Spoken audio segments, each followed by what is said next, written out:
The Rankine cycle used in conventional thermal power plants can also be represented on a TS diagram. As with the Brayton cycle, each line segment in the diagram corresponds to a process in the cycle. A simple Rankine cycle consists of only 4 components: a boiler, a turbine, a condenser, and a boiler feed pump. The first process in the Rankine cycle is pressurizing the condensate by the boiler feed pump. In this example, the increase in pressure is assumed to occur with no increase in entropy, although in reality there is a slight increase. The increase in pressure is represented by the vertical line 1, 2.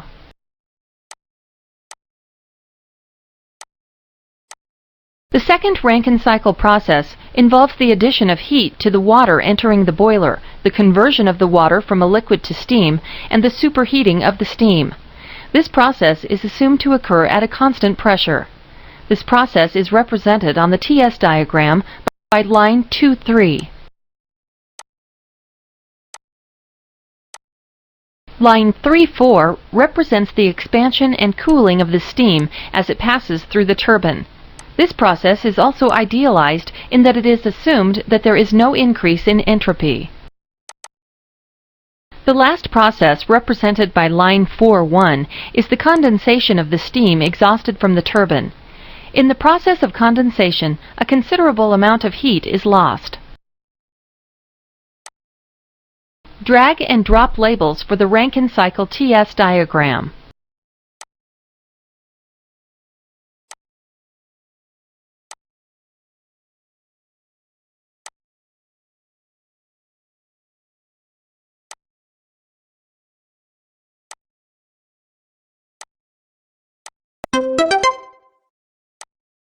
The heat required to make the Rankine cycle work is determined by the area under the curve 2-3, and the heat lost from the cycle is under the curve 4-1.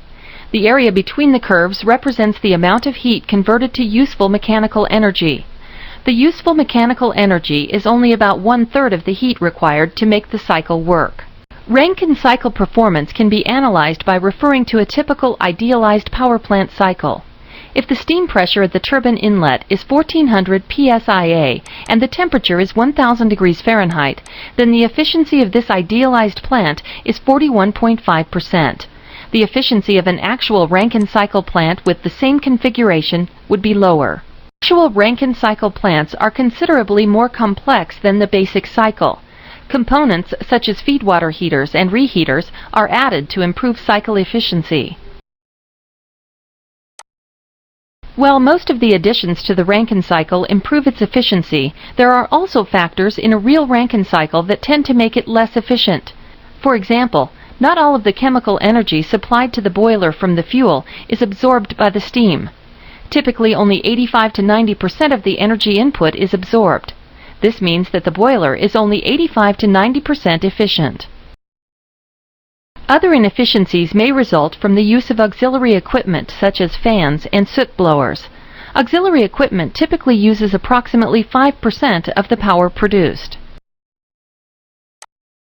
Actual Rankine cycle efficiency is lower than that calculated for the cycle alone. In reality, Rankine cycle efficiencies range from 20 to 39%. Label heat converted to work by the Rankine cycle and heat rejected from the Rankine cycle.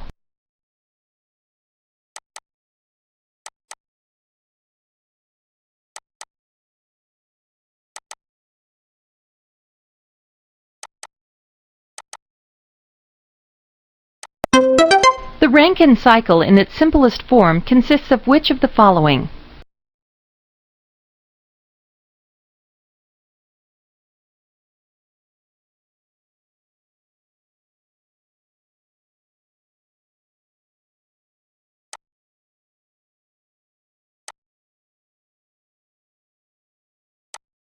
In the simple cycle mode of operation, the temperature of the exhaust gas leaving a combustion turbine can be as high as 1100 degrees Fahrenheit, and flow rates can be as high as 3 million pounds per hour. High temperature gas represents a source of heat energy, some of which can be recovered. By recovering some of this waste heat, the output and the efficiency of a power plant can be increased. The function of a heat recovery steam generator, or HRSG, is to recover the waste heat from the combustion turbine exhaust gases. The heat recovered is used to generate high-pressure, high-temperature steam. This steam is used to generate additional power in a steam turbine-driven generator. The Hersig is the link between the Brayton cycle and the Hersig is a heat exchanger composed of a series of superheater, evaporator, and economizer sections. These sections are positioned from gas inlet to gas outlet to maximize heat recovery from the combustion turbine exhaust gas. The heat recovered in the Hersig is used to supply steam to the steam turbine at the proper temperature and pressure. Rankine cycle in a combined cycle plant. Hersig designs have evolved from simple single-pressure Hersigs to arrangements that are more complex. Many Hersigs have multiple pressures, a reheat section, emissions control equipment, and condensate preheating to recover as much heat from the exhaust gas as possible. The rate of heat transfer from the exhaust gas to the Hersig water depends on the temperature and pressure of the gases, the gas velocity and direction of flow over the tube surfaces, and the tube surface cleanliness. The temperature and pressure of the gases are determined strictly by the design and operation of the combustion turbine in most combined cycle plants. Some plants, however, have supplemental fuel firing in the duct between the combustion turbine exhaust and the Hersig. The supplemental firing of these duct burners raises both gas temperature and gas mass flow. The design of the Hersig for a particular application depends on many factors. The cost of equipment, availability of auxiliary power, and maintenance requirements must be compared with expected savings. A small Hersig with closely spaced tubes will cost less than a larger unit. However, closely spaced tubes may increase combustion turbine exhaust back pressure and result in decreased turbine efficiency. Other important factors influencing design include the available space, desired reliability, nature of the exhaust gases, and process operating conditions. The function of a Hersig is to perform which of these functions?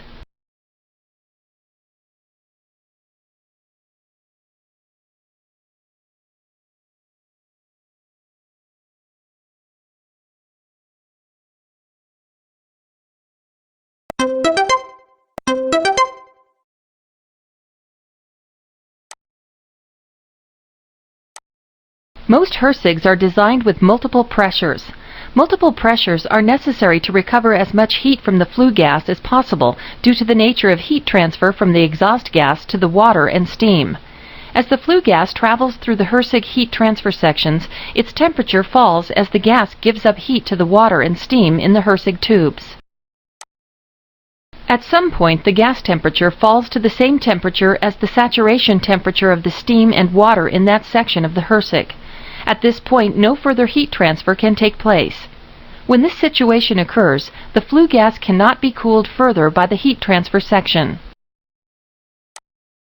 If the high pressure in the Hersig is 900 psig, the saturation temperature of the steam water in the Hersig is about 530 degrees Fahrenheit. The lowest gas temperature that will provide effective heat transfer is somewhat higher than this temperature. The difference between the flue gas temperature and the saturation temperature where it leaves the high-pressure heat transfer section is called the pinch point. In this example, if the gas temperature leaving the highest pressure heat transfer section were 550 degrees Fahrenheit, the pinch point would be 20 degrees Fahrenheit. The pinch point generally has a value of 15 to 20 degrees Fahrenheit. The gas at this point in the Hersig still has considerable heat energy that can be recovered by adding an additional lower pressure heat transfer section to the Hersig. Since this heat transfer section operates at a lower pressure, it has a correspondingly lower saturation temperature. If the lower pressure were 125 psig, the saturation temperature would be about 335 degrees Fahrenheit. The gas temperature could be reduced to about 360 degrees Fahrenheit with a second pinch point of 25 degrees Fahrenheit. More heat can be recovered from the flue gas by the addition of more heat transfer sections operating at even lower steam pressure. Hersigs with as many as 4 different pressures have been built. Often heat transfer sections that heat condensate and feed water are also used. Such heat transfer sections are called economizers or feed water heaters. Regardless of the number of pressures at which the Hersig operates and/or the types of heat transfer sections, Hersig efficiency can be maximized by reducing the temperature of the turbine exhaust gas as much as possible. There are practical limits to how much the exhaust gas temperature may be reduced. The most significant of these limits results from sulfur in the fuel. Sulfur is present in the form of sulfur dioxide in the combustion turbine exhaust gas. If the flue gas is cooled below the saturation point of the water, moisture contained in the exhaust gas condenses. The condensing moisture mixes with the sulfur dioxide to form sulfuric acid. The acids formed are very corrosive and can quickly damage the HRSG. The temperature at which the acids are formed is called the acid dew point. Every effort is made in design and operation of the HRSG to assure that the flue gas is not cooled below the acid dew point. Operation below the acid dew point can quickly result in corrosion damage to the HRSG casing and heat transfer sections. In some HRSGs, the last heat transfer sections are made of corrosion-resistant stainless steel as a precaution against corrosion. Stainless steel is used because these heat transfer sections are subjected to the coolest flue gas and thus are most likely to experience condensation and acid attack. If a combined cycle plant has a multi-pressure HRSG, the steam turbine must be designed with multiple admissions, one for each pressure. Multiple admissions are necessary so the steam at the various pressures from the HRSG can be admitted to the steam turbine steam path at a point that maximizes use of the energy in the steam. The difference between the flue gas temperature and the steam saturation temperature in a HRSG is which of these terms?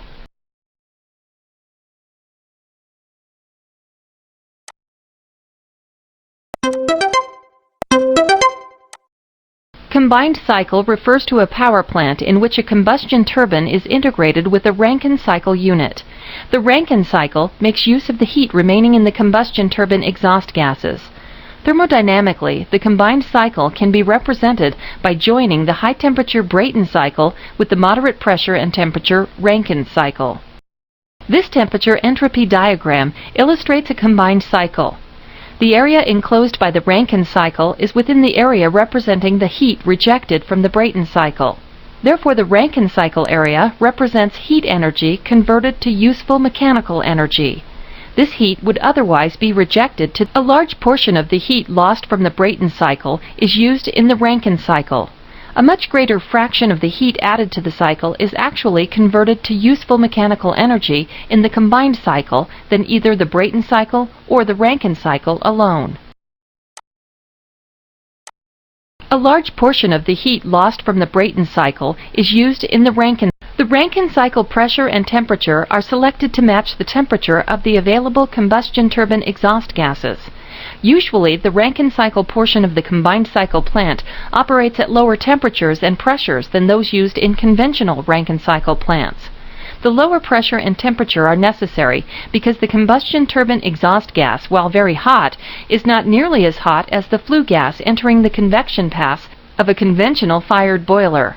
The challenge in joining the Brayton and Rankine cycles in a combined cycle plant is determining the degree of integration needed to maximize efficiency at an economic cost. A combined cycle can consist of a single combustion turbine, HRSG, steam turbine, condenser, and auxiliary systems. A variety of more complex configurations is possible. Label these thermodynamic cycles.